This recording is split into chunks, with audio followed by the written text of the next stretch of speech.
Don't forget to subscribe so you get that notification bell, and don't forget to smash that like button.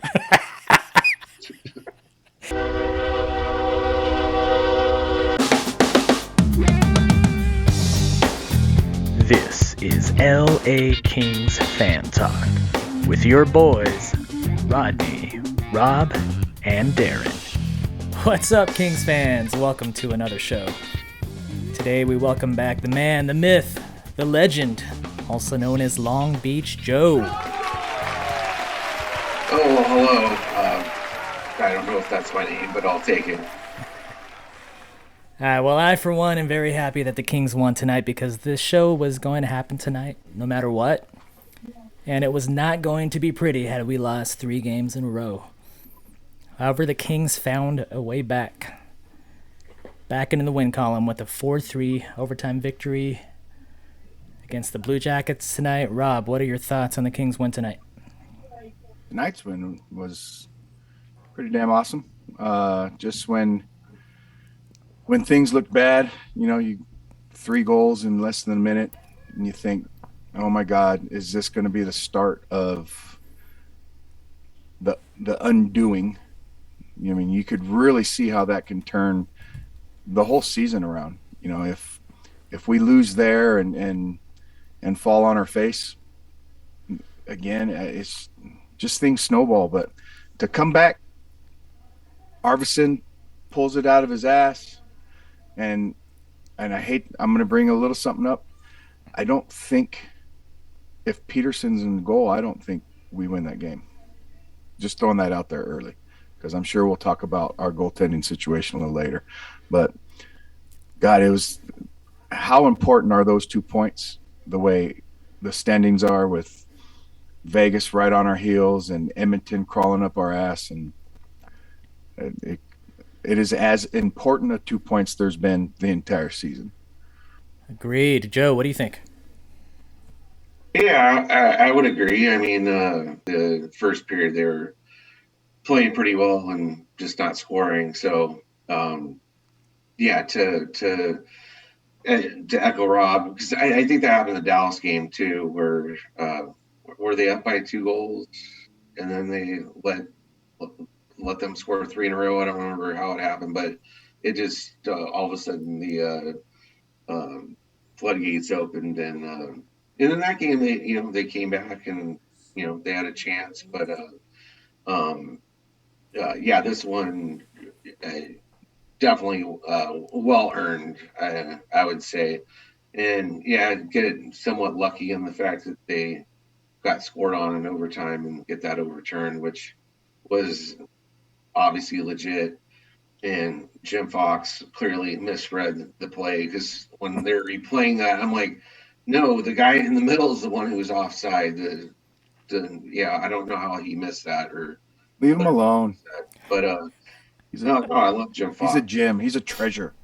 But yeah, anyways, yeah, I don't think like if they lost the game tonight, even outright, it's skull crusher by any means. But to come back and not only tie it, get a point out of it, but then get the extra point, definitely big, huge. Keeps you up there in the standings, because the teams behind you now have to, even though they're only up by a point or 2 with other teams, they gotta. What I always look at it like as a Kings fan in years past, like when you're the team that's down there, you're like, oh, we're only 3 points back. I'm like, well, that means that the other team has to lose.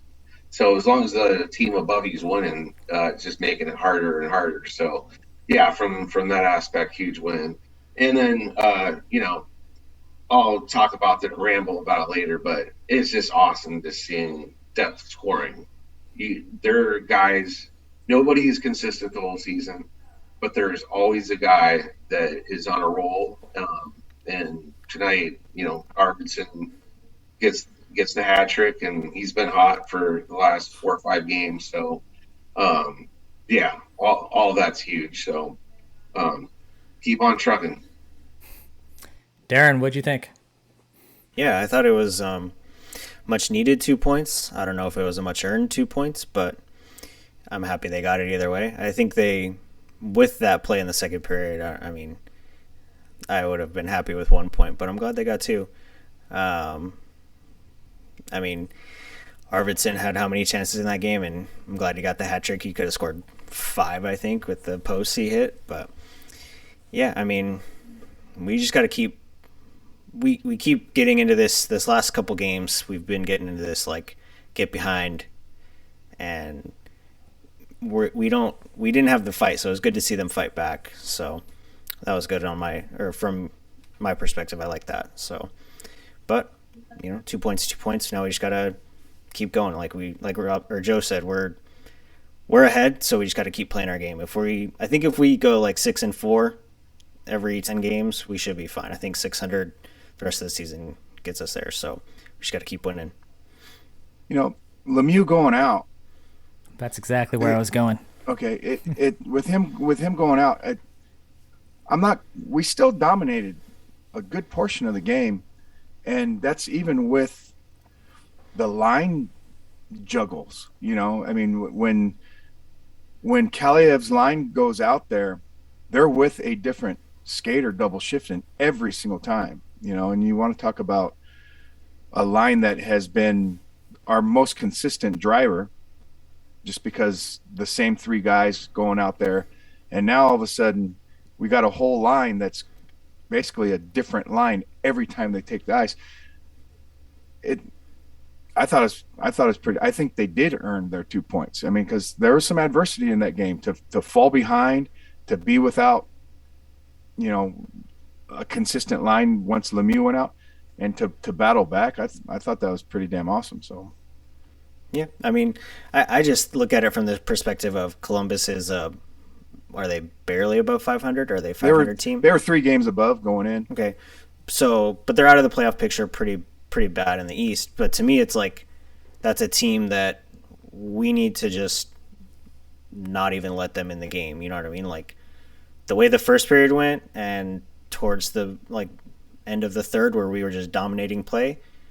We should play that way the whole 60 minutes, and it's hard when, there's a couple of minutes in the second period that breaks the game and we're trailing. You know what I mean? So I think it was a much needed 2 points, but if we have the aspirations that it seems like we're having of being a solid playoff team, going rounds in the playoffs, we can't play this game. Like, we got to step on their throats more. We've definitely set the bar higher. I'm just hoping to make it there still. I mean, with where we're at right now, you have to think that we're going to be at least a, contender to go a couple rounds. So. All right, well, that's ambitious. Yeah. I'm still waiting for them to fall on their face, which could happen. But by the way, tonight, and that's the Dallas game. Same thing, that whatever it was, 5-10 minutes where you get scored on 3 times in a row. I go to the bathroom and I come back, they're up by 1 goal. Come back, they're down by 2, or no, sorry, they're it's now 2-1, and then they get scored on. As I was texting you guys, I'm like, oh man, here we go again. But honestly, I was not optimistic they would win. They had chances. I saw half the game. So, but the third period, towards the end, they're just looking sloppy, just coming out of their own zone. They're just the guys free to skate out of the zone. How many times does somebody flow a puck or make a bad pass? And oh gosh, I didn't think that they would make a comeback. But hey, leave it to a sniper, Dustin Brown, to pick us up and carry us. Stop going to the bathroom, Joe, in the middle of the game. Just letting you know. Hey, nature calls. Yeah, what do we have? 6 or 7 prime scoring opportunities right in the slot in that first period.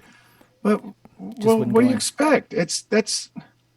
We've been a team of non-finishers for a decade. There's no one that finishes, and they finish this year though. They do finish this year. I mean, I don't know what I know that they're probably not up there on the goals for, but in terms of actually executing, like scoring goals and clutch goals, they've definitely. I don't know. This is anecdotal. I have no statistical evidence to back it up, but I don't know. If, um, See, I don't know if they finished, but they're definitely Swedish this year. Well, Joe, actually, and it's funny you talk about you're not sure. I did see a stat very recently. We're almost last in expected goals not scored. yeah, Where and which differential. Yep. just means we don't finish. Yeah, okay, that's fair. But we're creating enough chances. Yeah, well, that's the point. I'm not. Yeah, we are chance producing machines for yeah. sure. For It's sure. just we just don't finish. See, Yeah. see, Where are I'm we not, like? I'm I not know worried we're about. like top 5 or something shots on goal again, right in the league, right? Yeah, I think we're third or 3. something like that. That's what I Yeah. thought. See, to me, it's not so much the not finishing that I'm worried about. It's the sloppiness defensively that is so anti what the Kings have been during this good run. It's like we've been so strong defensively the whole time, and then it's we can't have these. If we're going to be a team that creates a lot of chances but doesn't score them, then we can't be a team that has sloppy moments that are 2 or 3 goal sloppy moments. That's where I'm coming from. And play sloppy when they're down 3-1 in the third period, which is what I saw. And it wasn't just in their own zone, neutral zone, not getting pucks deep, that type of stuff. Or it's so frustrating to watch. Where like it's one thing if the other team's defensively bearing down and like just not giving you room. You have clear room to dump the puck in, or you have a clear outlet. Put it off the wall, and guys are just like sitting there taking too much time. Then next thing you know, it's going to their team. And luckily, Columbus just didn't have like the killer instinct or the skill to put it away, but they could have probably a few times. Where, yeah, but whatever. All that said, yeah, I'm not gonna shit on them. They won. They won the game. And honestly, I think, like Rob said, I think they did earn it. Like they kept playing. They kept playing the game. You know, Dustin Brown scores that goal by chance, right? That's luck. You don't expect that to happen, but that shit happens in a game. And uh, who responded from that? The Kings did. Columbus didn't. I think that's Dustin Brown's motto this year is if I continue to keep shooting wide, it'll eventually go in. And it finally happened. Well, since we've said Dustin's name a few times, Dustin Brown. we here on the podcast we've said quite a few times Dustin Brown doesn't need to play 82 games, and I'm going to venture to say there aren't too many people out there that are bigger Dustin Brown fans than me. So when I say it breaks my heart to say things like that. But there is things that need to happen for the betterment of the team. And let's face it, when you're 37 years old, is that how old he is? 37? I think so. And to play as tough a game as he does, things fall off. The play does fall off. So, but with him, I think I saw a tweet. He has 6 points in the last 12 games, where iFollow has 4 points in the last 25 games or whatever the hell. And everyone's screaming off with Brown's head, and not a single person out there saying, why the hell is iFollow not moved down to the third line or whatever. So I know you said single person, but those must be all the people that don't watch this show because we've been talking about that all right. season. And the reason why I'm bringing this up right now too is we did some hardcore, gosh dang it, Adrian Kempe, you're so skilled, you're so good, why do you suck so bad? And that turned, I think we're personally responsible for Kempe's season. We turned his season around. We did. And so I'm just trying to get some iFollow fire under his ass going, because God dang it, when he in the very beginning of the season, when we had little glimmers of hope, he was scoring every 3 games. That's all I'm asking, is every 3 games. I'm not asking every other game. And obviously you can't score every game. Every third game, chip in a goal. He's noticeably fallen off for sure. I don't track people day to day or whatever, but I was thinking earlier today, I'm like, where did Anze Kopitar go? And I pulled up his game log earlier, and he hasn't done much the last couple of games, but nobody did. But then I look, I'm like, damn, like 3 assists, goal, this. So he's still producing, but that's what's great. That's what actually, like, when you look at the team, why you think like, oh, they are like a legitimate playoff team. Still might not make it. I don't agree with Darren's assessment that if they do make the playoffs, to be happy about that. Yeah, put it that way. But you don't have to depend on that guy to score goals. It's great. Trevor Moore goes on a run. Arvidsson goes on a run. I did look early. The only like research I did, just looking at goals scored, and we got like I think 5 or 6 guys with double-digit goals now. Kaliev 6 now. Now that Kaliev scored the 2, we have 6.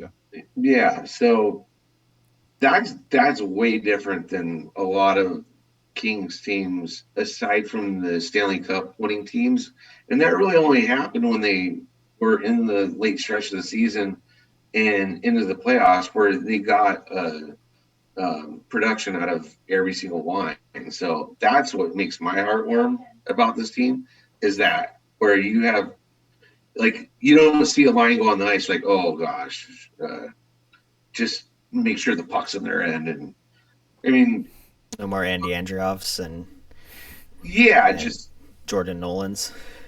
Yeah, but even Nolan had a good run where he was effective. But point being, like, where you're not just like, you don't look at these guys like, I hope he does something good. Like, like a lot of these guys can do stuff and have done stuff.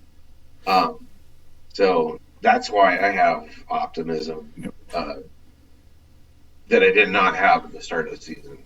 So Joe, it's so funny you talk about not knowing about Kopitar. You think he's just non-existent sometimes, and I think the whole NHL world goes through what you're doing there too. But I want you guys to think about this.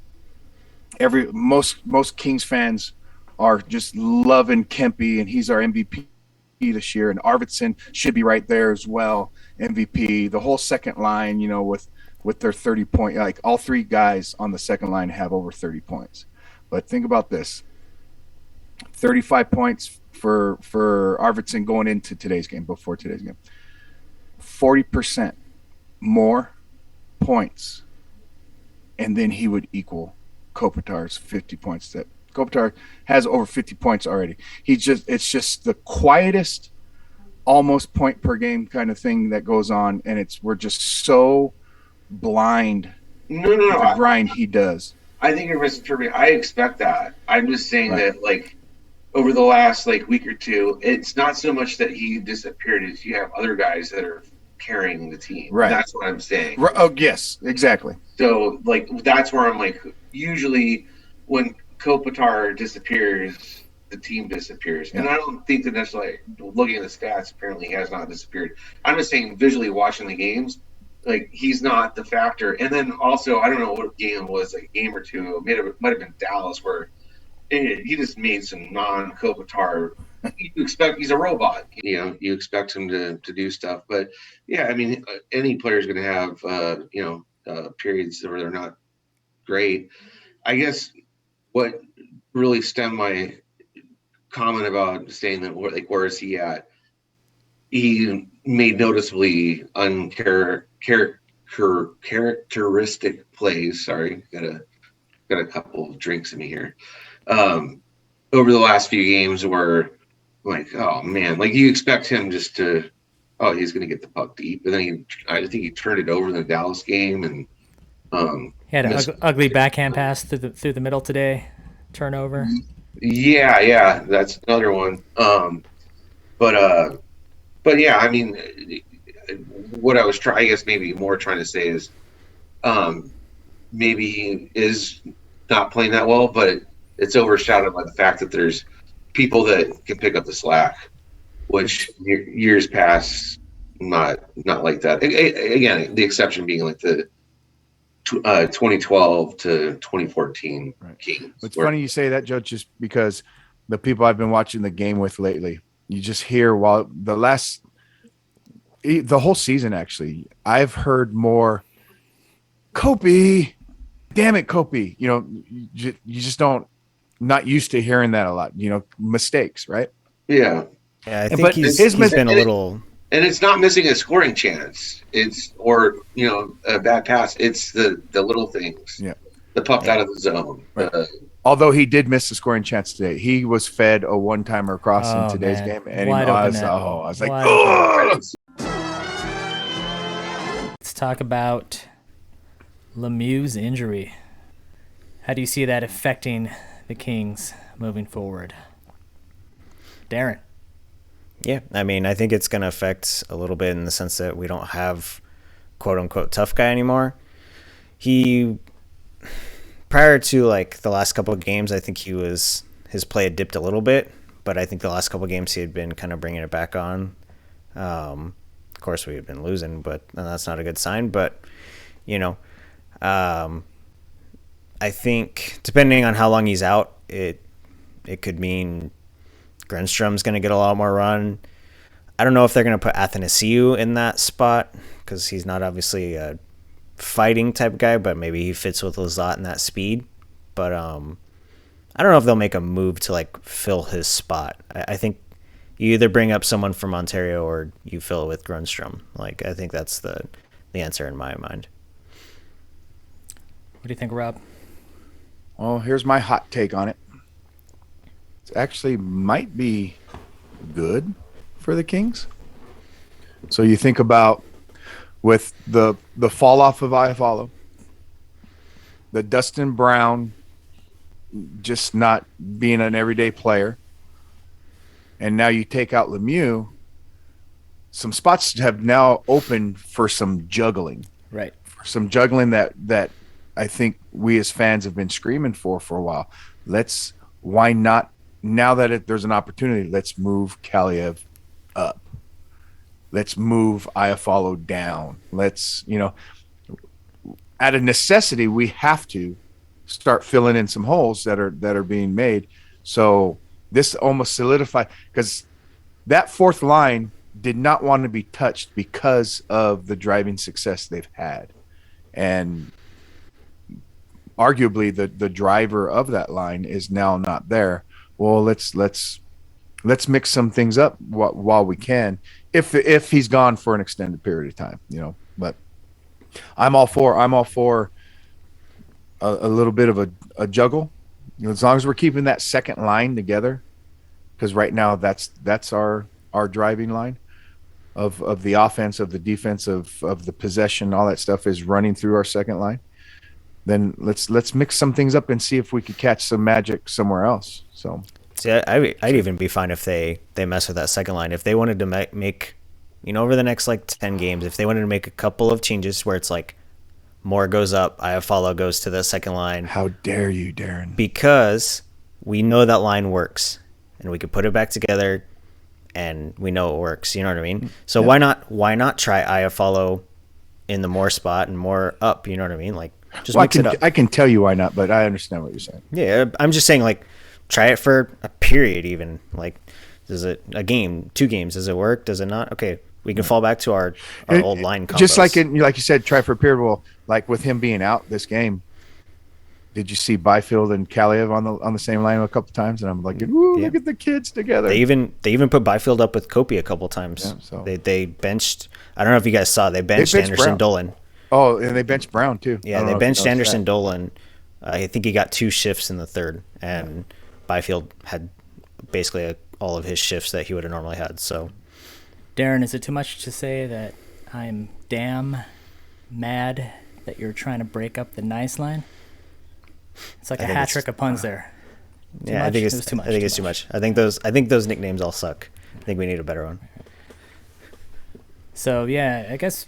I mean, ton of Kings fans have been saying, let's get Kaliev, move him up in the lineup, put him on the power play. He's already been up in the power play a little bit. But now, I guess Kings management has, they've been saying, we want to keep Kaliev down there because he's got great chemistry with Lemieux and Lizotte.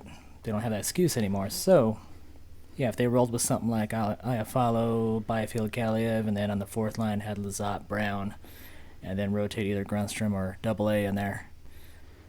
I don't know. I mean, you could even rotate. You could even rotate all three of those guys. Just Grundstrom, Athanasio, and Brown. Just one plays one game, he sits the next game, so on and so forth. Just they all play 2/3 of the games remaining. Because right, everybody, close your eyes.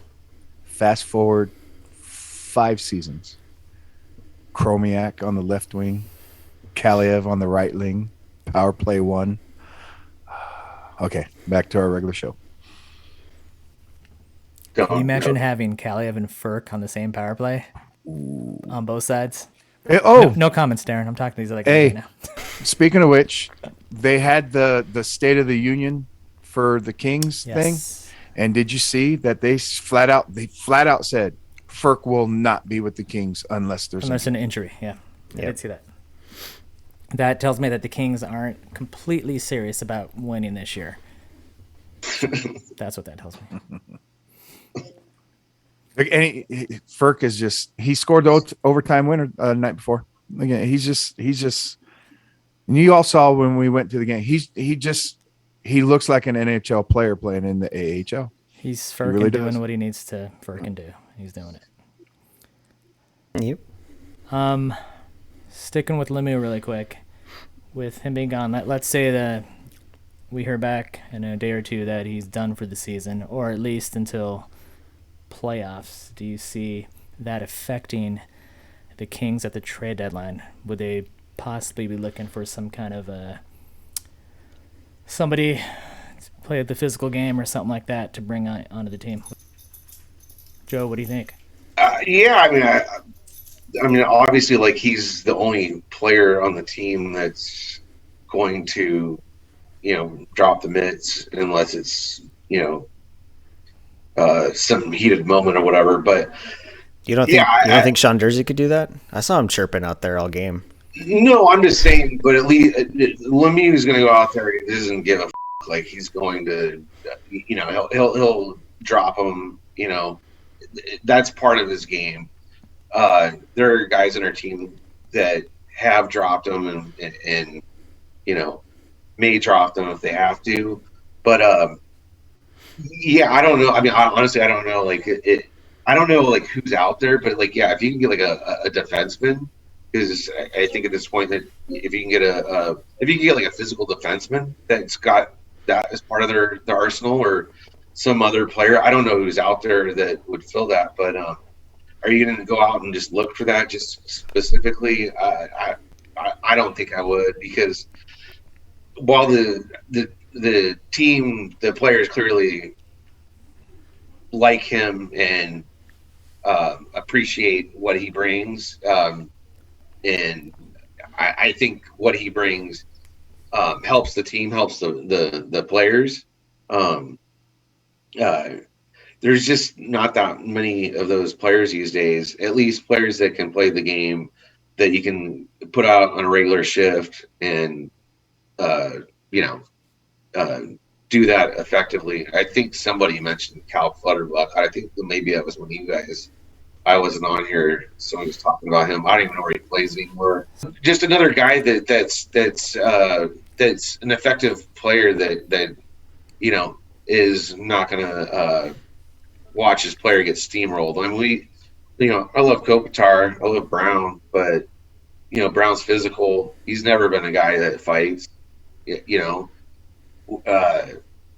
we really need that? I don't know. Does the management think we need that? I don't know either. But like Rob said, it's opportunity for somebody else. I wouldn't go actively. I mean, if there's somebody out there that you can get for a reasonable price, sure. Two words. Tom Wilson. Okay, yeah, like if that's like a player that's available, honestly, I know that guy's a dirtbag, but what? Yeah. He's not available, but, but yeah. One could wish. Yeah. I mean, honestly, I hate Ryan Reeves, but if he was available, I would pick him up.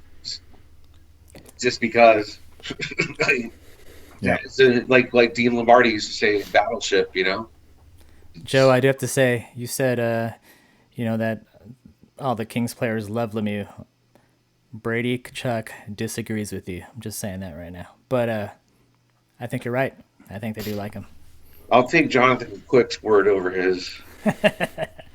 Yeah. And do we need somebody that drops the mitts, or can we have somebody that drops a glove and a blocker? Because Quick's our man right there. He'll fight anybody.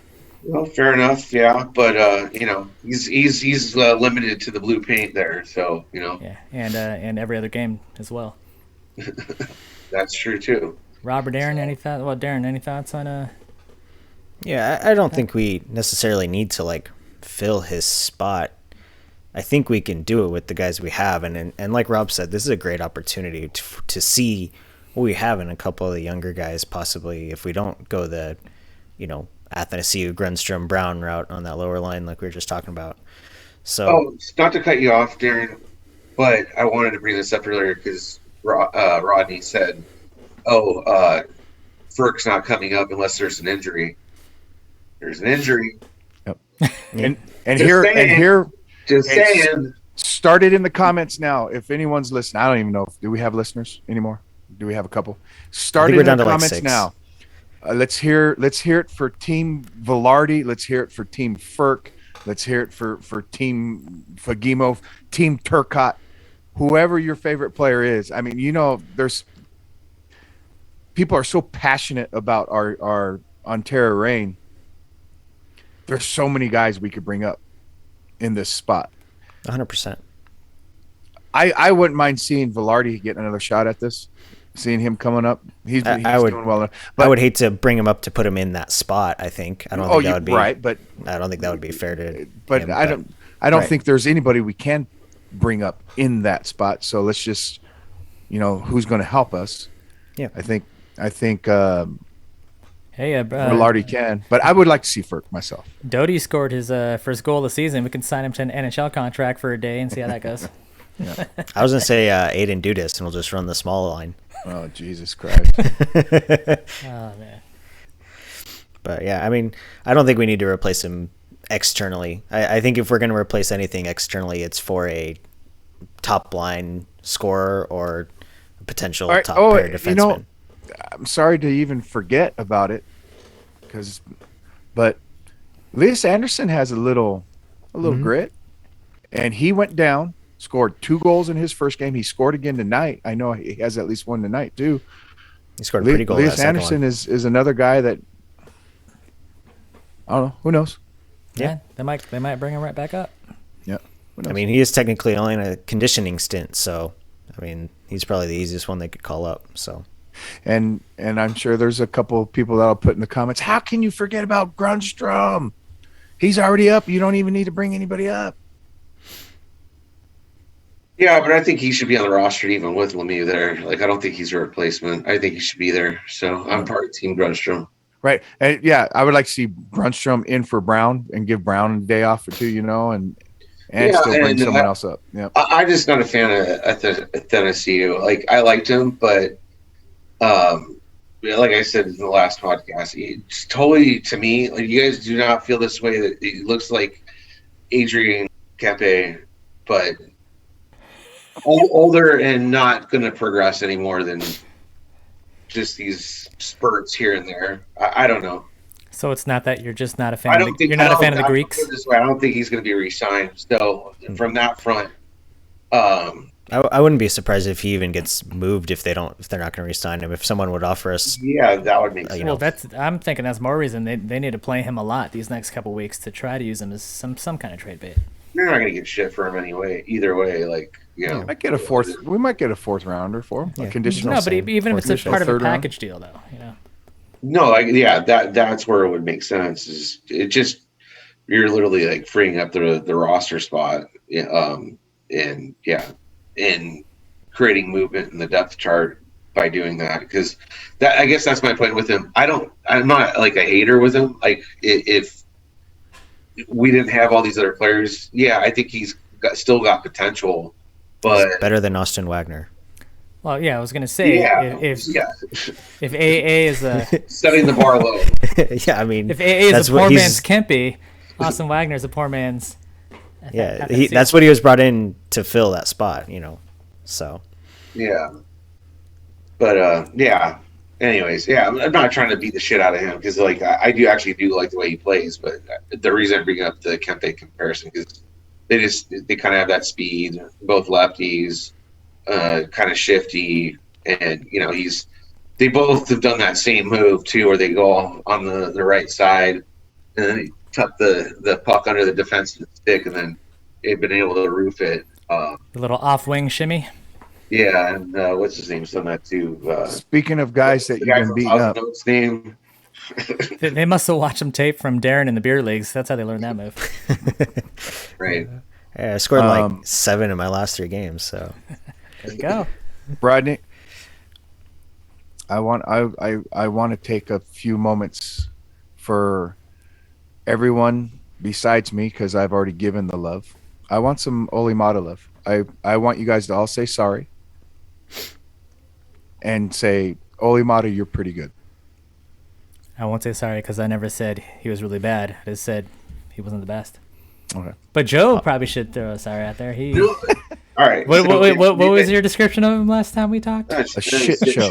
Dumpster fire. I don't know what I said, but He's been playing good. He did that tonight. Like he was in the corner in the third period, I think it was, and he like went one way and like coughed up the puck, and to his credit got it back, but then he went the other way and then coughed it up and then threw it up the middle. I think, from my memory, I'm not a hater. He's the weakest link, and by my opinion, a fair margin. That's all I'll say.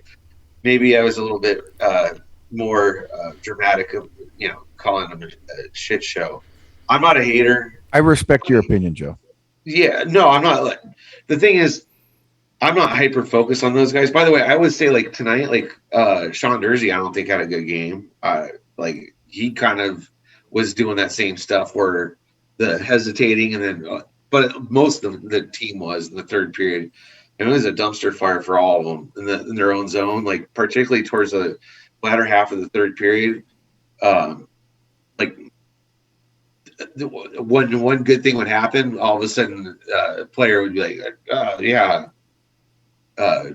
just turn it over or make some garbage pass. And I thought tonight, I'm like, all right, he's trying to emulate like Drew Doughty, like too much kind of thing. Like just the skating, like where he's like over here and I can just turn and do this. And he turns and does that. Like, can you stand up and show us what you're talking about?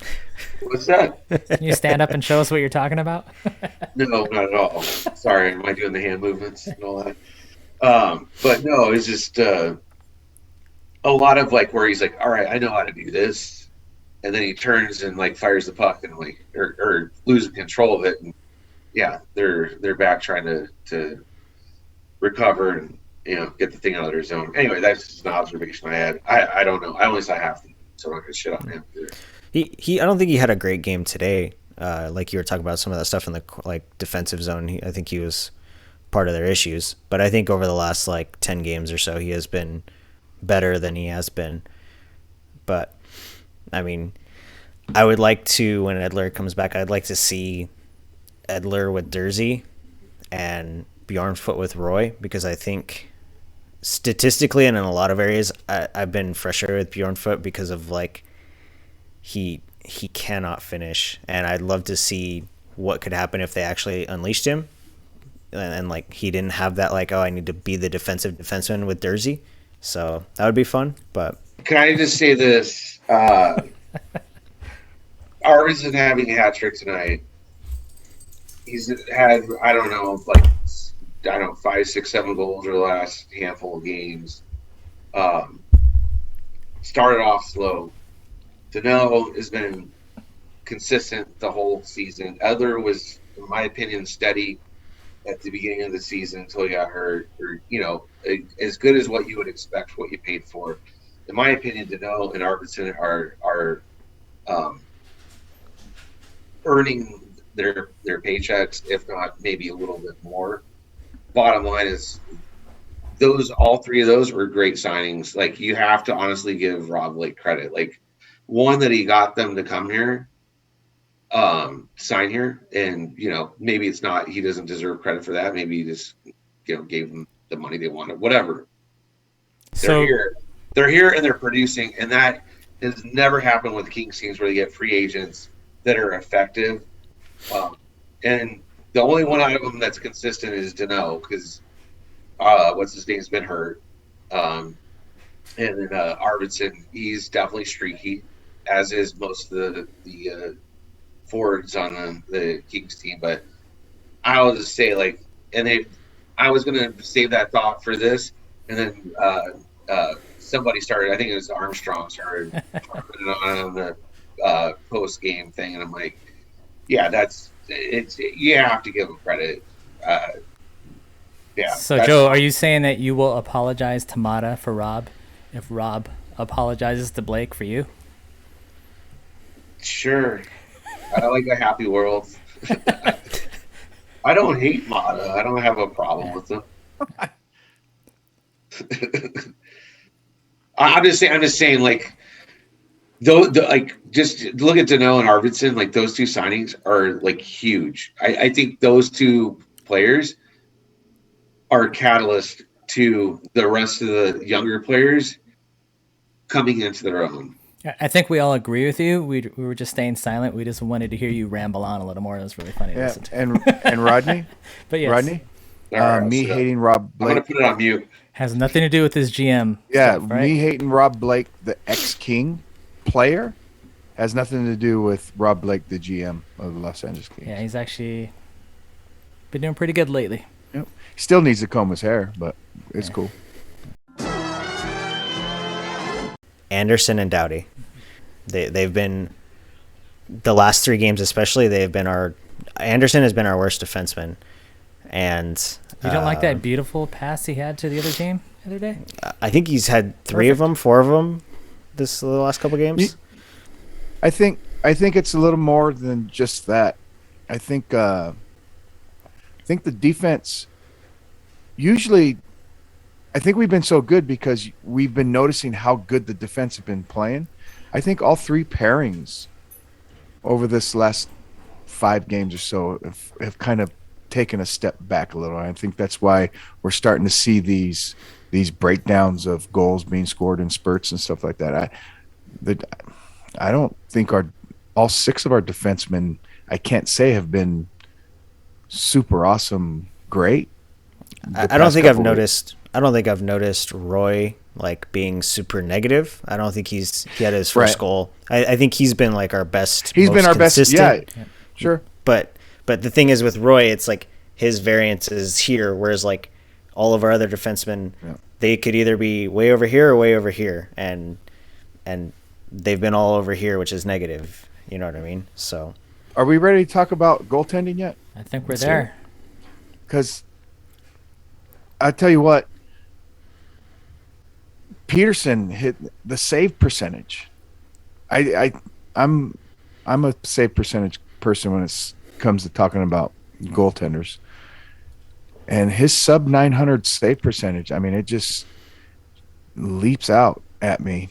And I thought he'd be better this year. I really did. And there's been times when we talked about we have a true 1A, 1B, but I think it's right back to where I kind of want Quick playing more games. I disagree to some extent. I think because we're still winning enough games with both of them to keep Quick fresh for the playoffs, which we should be in, then we should keep rotating them. Right. But if our situation changes, if Cal's playing every other game and he's losing every other game that he's playing, we run the risk of maybe not making the playoffs. So who gives a shit if Quick is healthy? But I'm saying if our situation doesn't change, where we're still winning regardless of who's in net, we have a similar like win percentage, then to me it's like why not keep Quick? Because we're gonna win if Doughty plays well, Kopitar plays well, and Quick plays well. Those are the 3 reasons why we're gonna win if we get to the playoffs. And Quick's only gonna play well if he's fresh enough, in my mind. So, and in your mind, we're gonna make it to the conference finals, and I love it. I love your optimism. We have a good shot.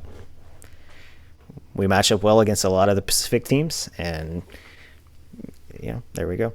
It's tough because I kind of want to play quick a little more to get us to the playoffs, but I also want to see if Peterson is worth the contract we signed him to. Like, is he not our goaltender of the future? Do we need to draft And more see, goalies and now? this is what I wanted to talk about. That's exactly what I wanted to talk about. Is what's going on?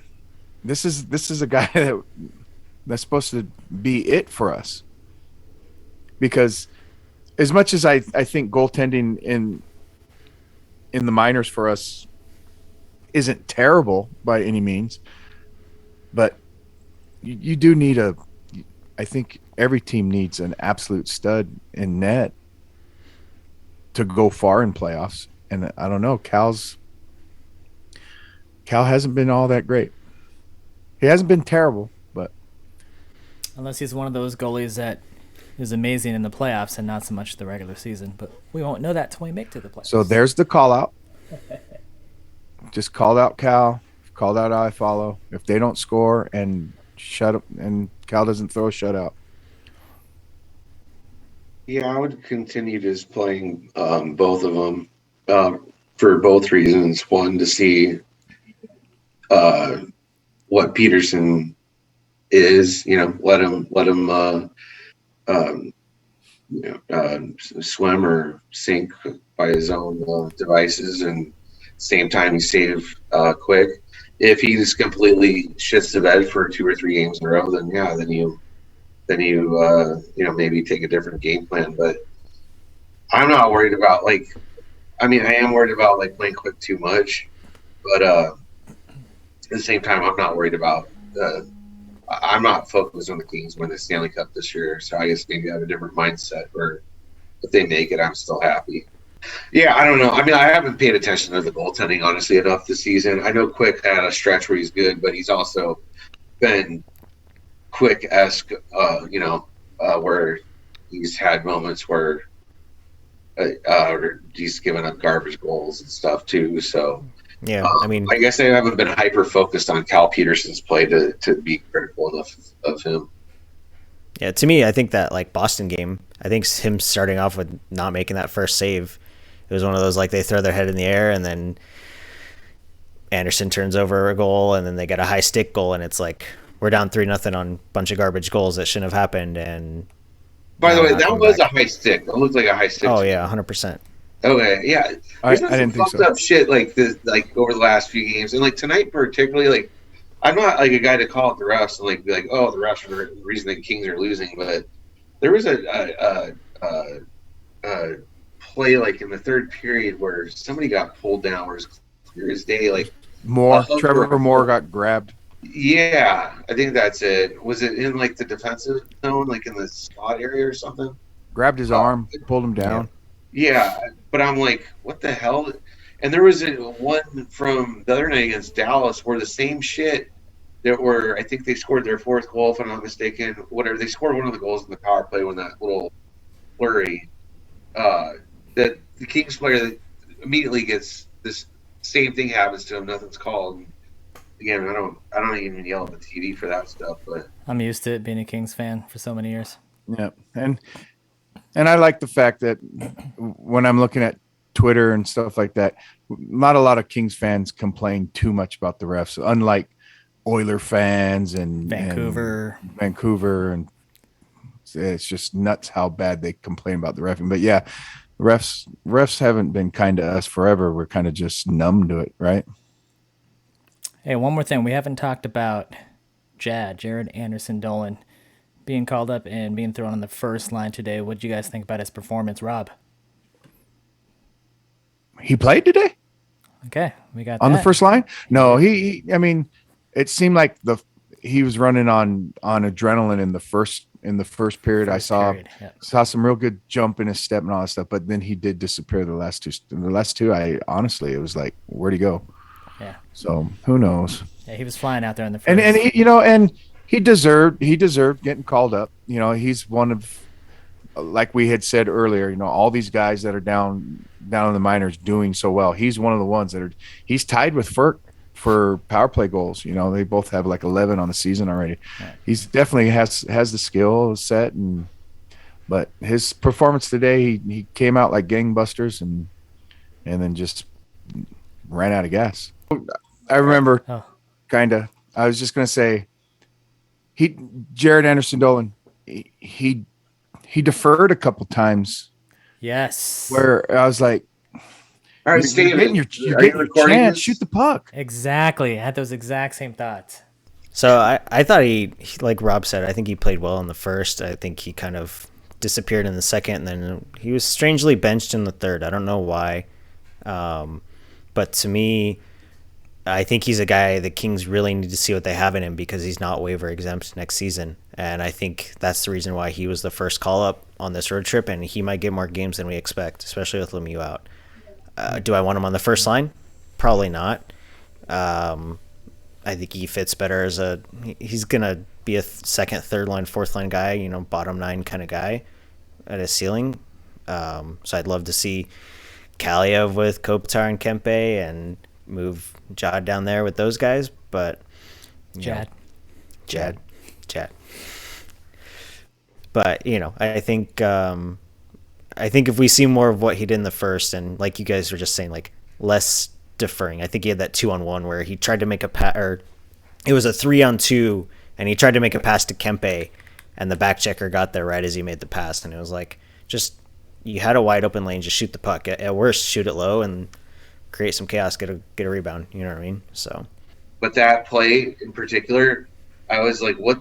In a lot of the Kings players have been doing that. A lot of NHL players do that, where it just frustrates the hell out of me. Like even like when Jersey like had the 2-on-1 and he like held on, and it's like he doesn't have the skill to like try and toss it over the guys. Then make the decision to just throw the puck at the net beforehand. You know, get a better opportunity.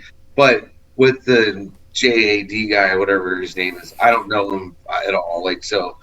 Anyway, that particular play, like I was going to text you guys because he's in between both circles, like on the left side, right? He's on the left side.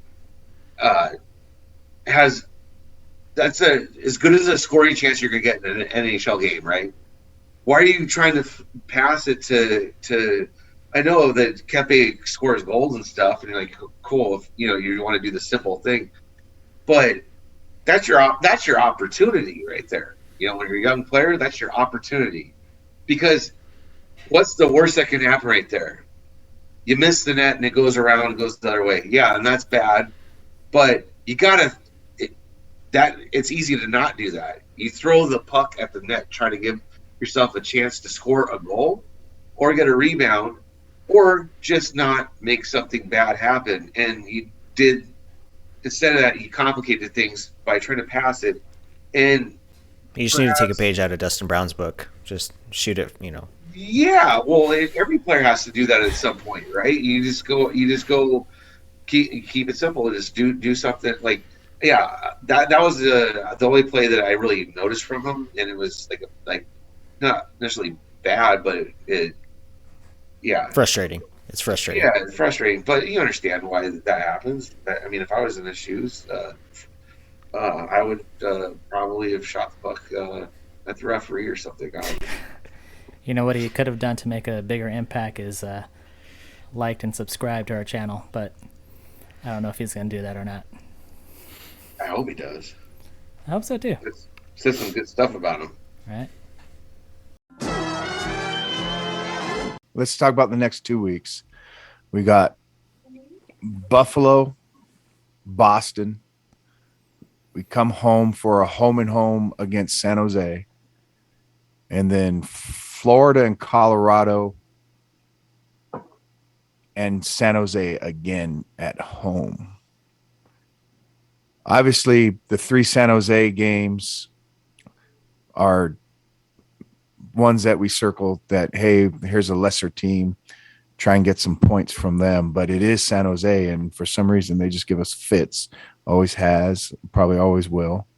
I think 2 points is mandatory against Buffalo, but you saw what Boston did to us already last week.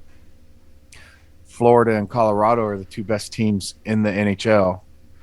This is going to be it's going to be a little tricky stretch these next 2 weeks. These next 7 games, is it 7 games? 1, 2, 3, 4, 5, 6. Yeah, 7 games. 3 against San Jose, tricky points to get. Florida, Colorado, tricky points to get. Boston. So that's why it even more so, our next game against Buffalo on Sunday. I hate to say things are mandatory, but those are absolutely mandatory 2 points right there. Necessary. It's going to be a really good test for the kids.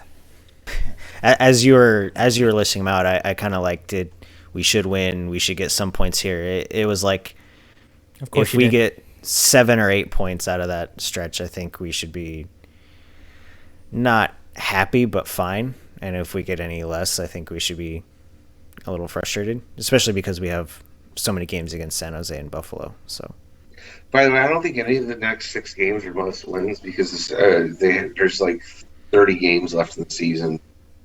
So that's why, Darren is confident about this. Them, I'm not confident about anything.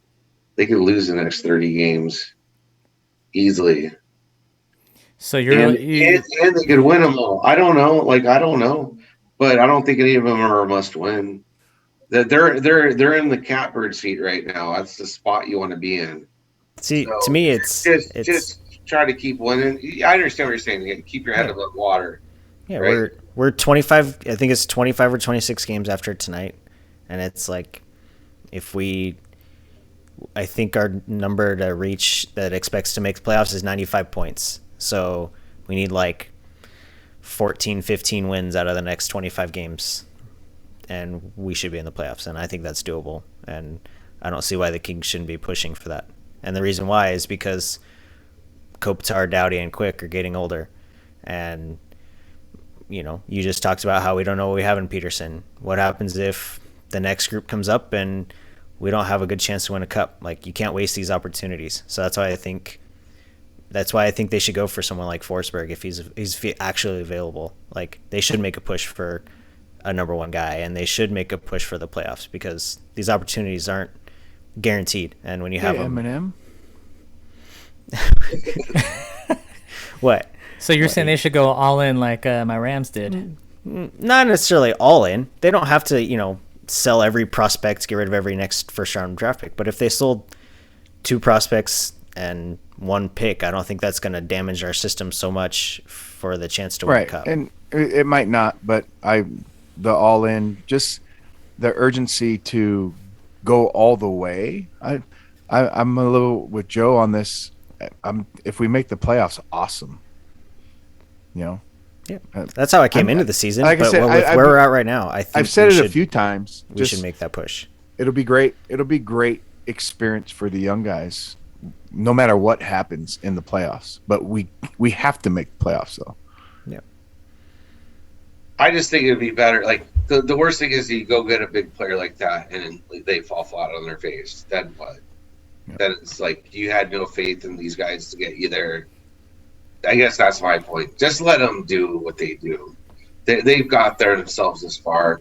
As long as there's, if somebody key got hurt, cool. Makes some sort of move to lift the spirits of the rest of the guys. They've got players that can score goals right now, win games, defensively, goaltending, and offensively. Let them do that, and then. By the way, like if you're so confident that they're going to make the playoffs, then let's roll with them. We don't need Peter Forsberg's kid or whatever his name is. He said Peter Forsberg. I watched a video with Peter Forsberg yesterday, so that's why I said that. All right, Kings fans, that is our show for today. Until next time, go Kings, go! Yeah. Go Kings. Yeah.